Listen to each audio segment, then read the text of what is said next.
नमस्कार दोस्तों, मैं हूं विजय शंकर पांडे और स्वागत है आपका journalist Vijay Shankar Pandey YouTube channel में। दोस्तों, आज मैं आपको 3 खुशखबरियां देने जा रहा हूं। पहली खुशखबरी ये कि चीन और वियतनाम से आने वाले अगरबत्ती के कच्चे माल पर भारत सरकार ने रोक लगा दी है। इस रोक की वजह से हमारे 10 लाख कामगारों को फायदा होगा।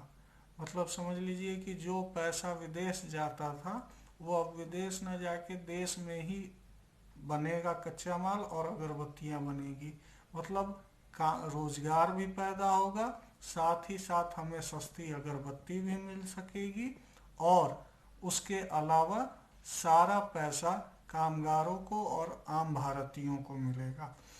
ये सैकड़ों चीन और वियतनाम से जो कच्चा माल आता था, इसकी वजह से पिछले 1.5 वर्षों में सैकड़ों अगरबत्ती की जो फैक्ट्रियां थी वो बंद हो चुकी थी। तो सोचिए इससे कितना बड़ा फायदा होगा। ये आत्मनिर्भर भारत में प्रधानमंत्री मोदी के जो विश्वास है, उनका जो उन्होंने कहा वो कर रहे हैं, हर तरीके से कर रहे हैं, इसकी एक झलक दिखलाता है। अब दूसरा मैं जो आपको ये खुशखबरी देने जा रहा हूँ वो सैन्य साजो सामान पे है। अब सैन्य साजो सामान में क्या नया होने जा रहा है, तो आपने सुना होगा K9 वज्र टैंक। जी हाँ, ये जो है आज हुजीरा जो प्लांट है, हजीरा, उस प्लांट में आज 100वां 9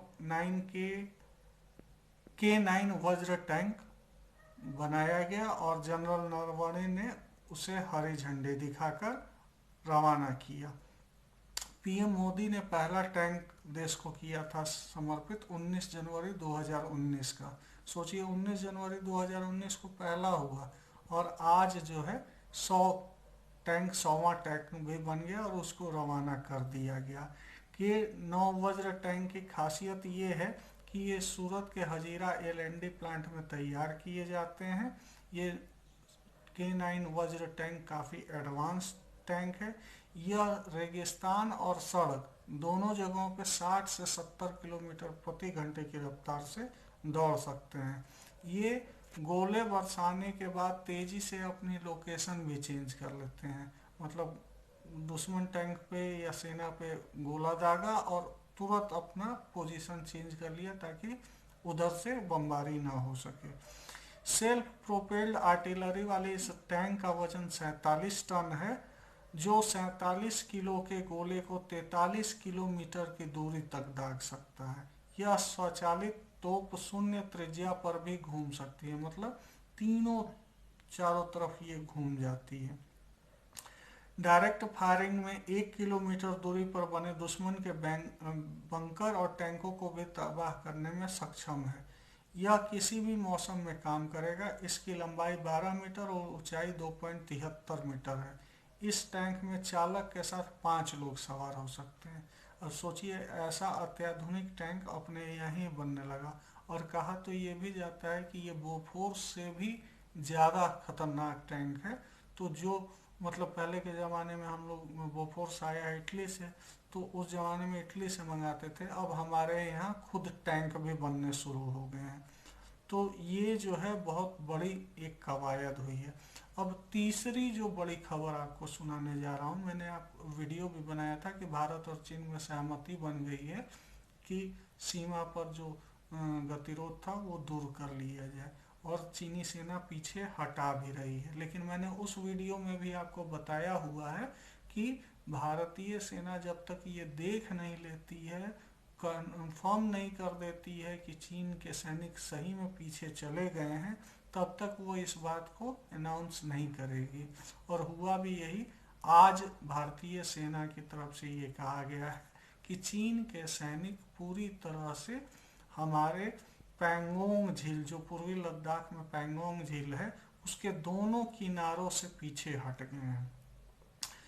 और अब शनिवार मतलब कल ये 10वें दौर की बैठक सुबह 10 बजे मोल्डो में भारत और चीन के प्रतिनिधियों, सैन्य प्रतिनिधियों के बीच में होनी है, जिसमें अन्य चीज़ों पर वार्ता होगी।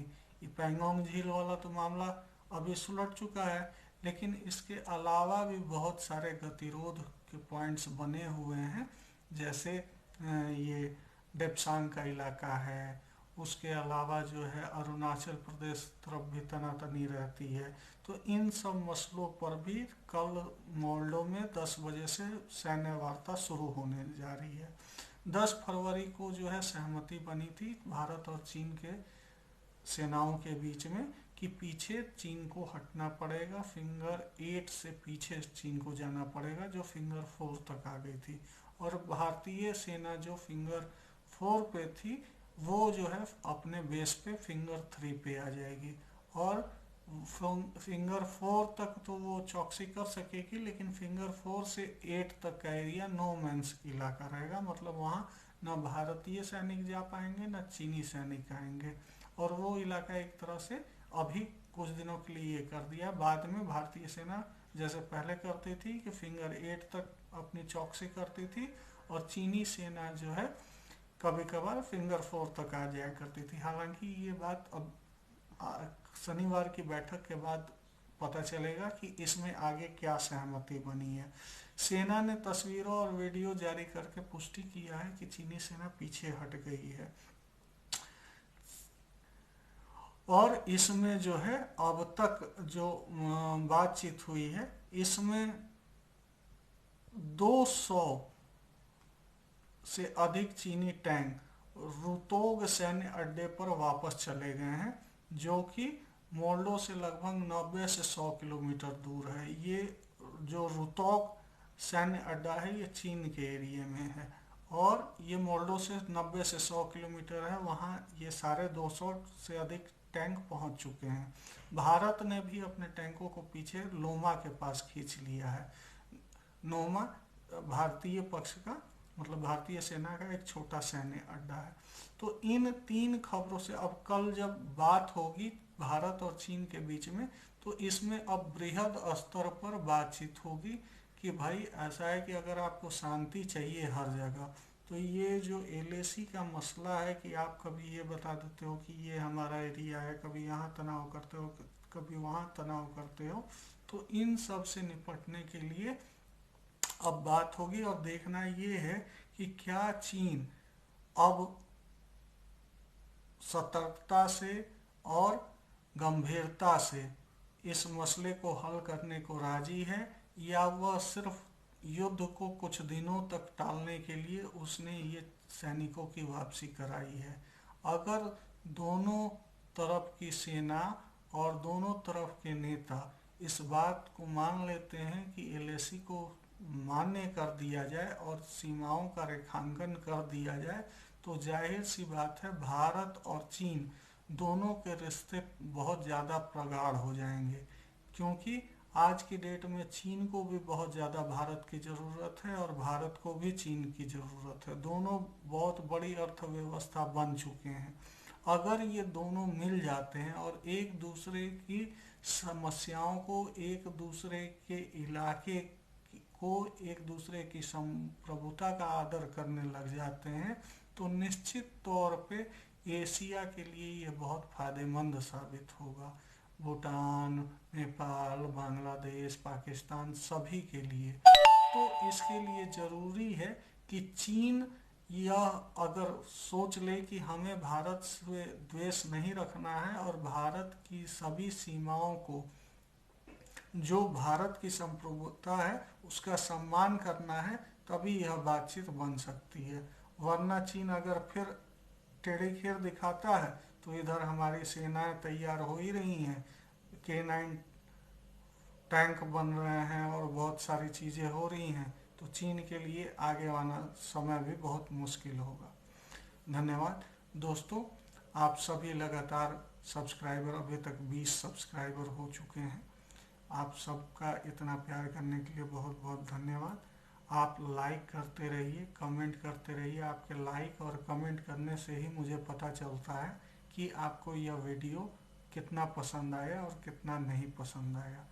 और अगर कोई आपको लगता है कि सुधार की ज़रूरत है, किसी विशेष टॉपिक पे आप बात करना चाहते हैं, तो उस पे भी आप राय दे सकते हैं। मैं उस टॉपिक पर भी चर्चा करूंगा।